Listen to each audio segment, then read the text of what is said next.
Speaker Pelosi, did the president underestimate you politically? And can you assure the public that there won't be another impasse in 3 weeks? I can't assure the public on anything that the president will do, but I do have to say I'm optimistic. I can't characterize the president's evaluation of me. I think he thought no one should ever underestimate the speaker, as Donald Trump has learned. Good morning and welcome to AM Joy. Well, if it wasn't clear before, Nancy Pelosi has now definitely made it clear. Two things that are not going to happen: underestimating the Speaker of the House and the wall.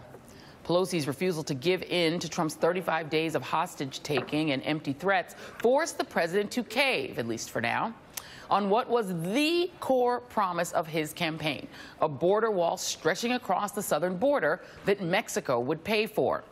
But in an attempt to water down what can only be viewed as a major defeat for Donald Trump and Republicans, Trump insists the wall will still happen, and that 19 days from now, if Congress still refuses to produce a bill making American taxpayers fund a border wall, Trump says he will either shut the government down again, weaponizing the livelihoods of thousands, tens of thousands of federal workers, because it worked so well from the last time, or Trump says that he will declare a national emergency to build his wall, deploying an exercise of presidential power that in the past has been used in times of war or genuine public emergency, like the Cuban Missile Crisis or a flu pandemic or 9/11.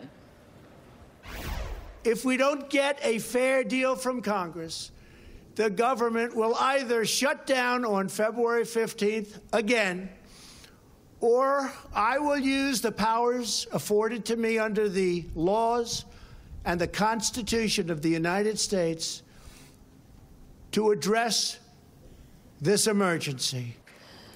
Now, it should be noted that there actually is no border crisis.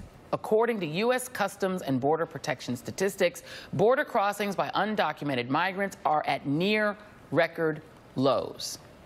Joining me now, Natasha Bertrand, staff writer at The Atlantic; Gabe Sherman, special correspondent at Vanity Fair; Jason Johnson, politics editor at The Root; and Jennifer Rubin, opinion writer at The Washington Post. Thank you all for being here. I'm going to come to the table first and to you, Gabe. It is very definitive. Two things are very clear. Number one, Donald Trump and Republicans took the blame for the previous shutdown. Here's the latest polling, NBC News Wall Street Journal poll, January 22 to 23rd. 50% blame Trump, 37% blame the Republicans. The other thing that is clear statistically, Americans do not want a border wall. 45% in favor in this new poll, 52% opposed, no matter who you poll.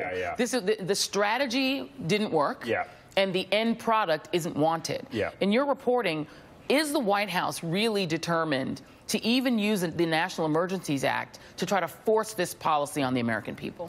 That's a great question. There's a debate inside the White House. Clearly, there's pressure from the right. There's some wings of Donald Trump's base that want this. The other problem, though, is if he does declare the state of emergency, it sets a precedent that Republicans are scared of, that in future administrations, a Democratic president could say, climate change is a national emergency. We need to have extraordinary powers.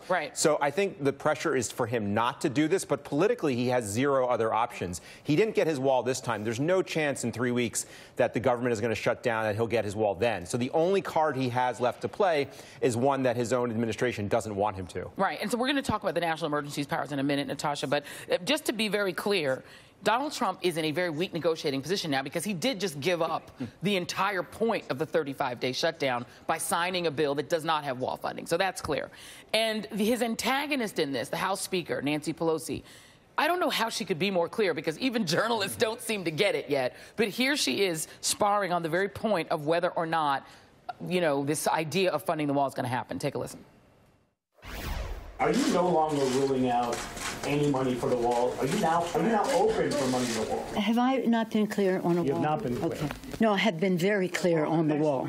I mean, what's interesting is that I'm not sure at this point who wants this wall more, the media or the right? Because there is this consistent drumbeat about Democrats. Are you going to give them money for the wall? Why won't you give them money for the wall? Is there going to be a wall? It's a drumbeat that doesn't seem to be going away. But in your reporting, is there any chance at all that Democrats are going to suddenly wake up one morning and decide that they do want to give Donald Trump a down payment on what could be $50 billion, $70 billion, whatever billions for a wall? And why would they? He already caved. I mean, they know now that he has no leverage and they hold all of the cards. And the very reason why this worked is because Democrats stayed unified. Republicans did not stay unified. Republicans, we saw the first cracks in their unity last week when 6 Senate Republicans voted with Democrats to reopen the government. And so Democrats know now, and Speaker Pelosi has been very, very skillful at keeping them together on this, that all they have to do is stay firm for a little bit longer, and ultimately they're going to get their way. I mean, the president has already proven that he's willing to back down on this. The only people that really now are going to start to pester him and start to annoy him probably are people like Ann Coulter and Lou Dobbs. But the Democrats don't have anything to fear now. And I think that as long as they stay firm on this, then, you know, they realize that they have all the leverage. I mean, Mitch McConnell was chewed out at a meeting last week by Senate Republicans saying, you got us into this. Right. And ultimately, it's not the president that decides what the public perception of this is. It's the public. And the public was clearly extremely, extremely upset about this, blaming Republicans for it, not Democrats, which of course means that Democrats hold all of the leverage. And it's interesting, Jason Johnson, because the way that, you know, Schoolhouse Rock taught us that politics works is that if you want something, if you want an appropriation, the House of Representatives would have to pass it. The House of Representatives is controlled by the party whose speaker just said, I don't know how many other ways I can tell you no.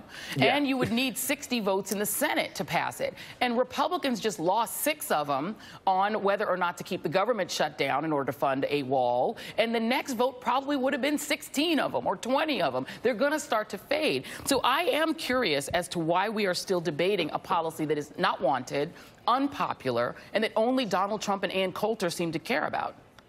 Because I think you have some people on the right who still believe a fantasy. I think you have some people in the press who don't believe in the speaker, like Nancy Pelosi has made it clear that she is the breaker of walls, the slayer of Trump. Like, there's not going to be a wall, right? That's never going to happen. I think people keep asking because they assume that the Democrats will at some point flake. We're talking about Speaker Pelosi, not Chuck Schumer here. Right, they assume based on what, though? You mean Washington editor, political editor for The Root. On what are the media basing this idea that suddenly Democrats are going to give in to a policy on which they have already won?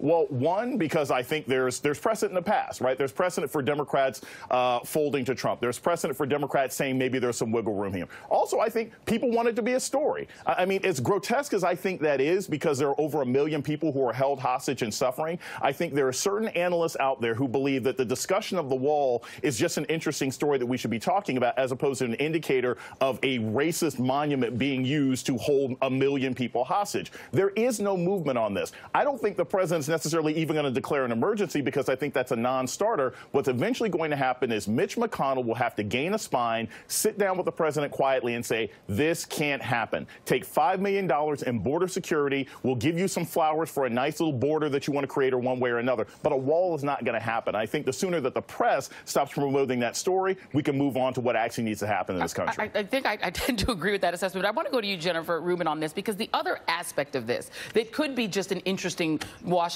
story that would have real-world consequences is this idea of a national emergency. Trump keeps throwing it out that he's going to do it. Well, he had a public address where he could have declared it and did not. There are members of his own party, actual conservatives, that say this is actually a bad idea because it would set a precedent. But let's talk about this National Emergencies Act. Previous national emergencies include the Iranian hostage crisis, 9/11, the swine flu outbreak, violence and atrocities in the Democratic Republic of Congo, the spread of nuclear weapons in North Korea, the Cuban Missile Crisis. That is what it's been used for. Number 2, it is not just a thing you can do. It's bounded by a law, the National Emergencies Act of 1976, which gives the president discretion on issues of national declaration, which requires the president to notify Congress and specify which power he intends to use, which Congress can then block by passing resolutions in both chambers. It requires the president to report to Congress, including Nancy Pelosi, the Speaker of the House, on emergency-related expenditures, and the president would have to issue public updates. So it's not an unlimited power. It's not President Lincoln issuing writ of habeas, rescinding the writ of habeas corpus, like Trump probably assumes. But for your wing of the conservative movement, that's still what's left of it, right? How do they justify, how does Lindsey Graham justify the idea of giving Trump the powers I'm about to put up on the board? Powers that are broad, even with congressional oversight, power to amend laws, to temporarily appoint any qualified person to an officer grade in the military. Incredible power, sweeping power. How do they justify that for something that isn't an emergency? Because they're toadies of Donald Trump? Because they've lost all credibility intellectually? What can I say? This is not in any sense constitutional government. It's in no sense of any form of conservatism as we have known it in the past. This is just toadyism. This is the cult of Donald Trump, that if he wants to do it, they're for it. And there are a zillion reasons why this will not fly, including the fact that you cannot make an emergency conditional. He has made clear that the emergency is Congress not giving him what he wants. That's not an emergency. So that's the first problem. The second problem, just as you alluded, is you get to have a resolution, and if memory serves me correct, that is not subject to a filibuster. So it's only a 50-vote disallowing of that emergency declaration. And as you said, Republicans are very much concerned because there really are emergencies like gun violence in America, like global warming, that Republicans could well use. So this is another idle threat. He's been threatening this forever. And, you know, I love the panache with which Nancy Pelosi says, have I not been clear? You know, it's like that mother or grandmother voice. Have I not been clear with you? So she will do that again. And they're going to have to come up with some ridiculous compromise. As she said, as Jason alluded to, plant a row of flowers and call that the wall. You know, they'll come up with some ridiculous definition that Trump kind of claims victory on. Or maybe, I don't know, Sean Hannity gives him a permission slip. I don't know. What is interesting is that not the entire Republican crazy wing, we now have a sliver of the crazy wing, has come down on Trump like a ton of bricks. You have people like Sean Hannity, many of the Fox people, who are still shilling for him, making excuses. So if they could make excuses for this, why couldn't they make excuses for the next case? Exactly. I want to come to you on that, Gabe, because this strikes me as a question of delineation of powers, not between Congress and the president, but between Donald Trump and Ann Coulter. And it's a question of who has more power. And I'm really being serious. Whether Fox News goes with her or whether Fox News goes with him. In the end, who will, the Fox News people, who will they go with? Sean Hannity, who will he go with? Coulter or Trump? That is an amazing question. You know, in the past, we've seen that the Fox News audience has broken with Trump. Back to the 2016 campaign, when Megyn Kelly was tangling with Trump, the audience clearly took Trump's side. This is a more complicated issue because now Donald Trump is on the wrong side of his base on the signature issue that he ran on, which was stopping the flow of Mexicans coming to the United States, this manufactured crisis that he put out there. The question is, you know, how does Sean Hannity, whose audience is basically, you know, an audience of one, Donald Trump, you know, he can't really prop up for that so much longer. I mean, but who controls that audience? Who is their leader? Is it Donald Trump? Or is it Ann Coulter et al? Because here's the thing. If it's Donald Trump, then the big losers in this wall controversy, contretemps, are the right-wing media, because it'll turn out they don't control that audience. Donald Trump does. He may wake up one morning and discover his own power. Who has more power over that audience? I mean, that's the question that we're all going to see play out in 2020. The New York Times had a story this morning that basically said Donald Trump is wounded. There is now, you know, growing ferment on the right, you know, that his base is soft, that he'll be a primary challenge. Yeah, and that's okay. Well, we're going to come back to this question because I think that is the big question. Natasha Bertrand, Gabe Sherman, thank you. Jason Johnson, Jennifer Rubin. We'll see you guys in a little bit. And up next.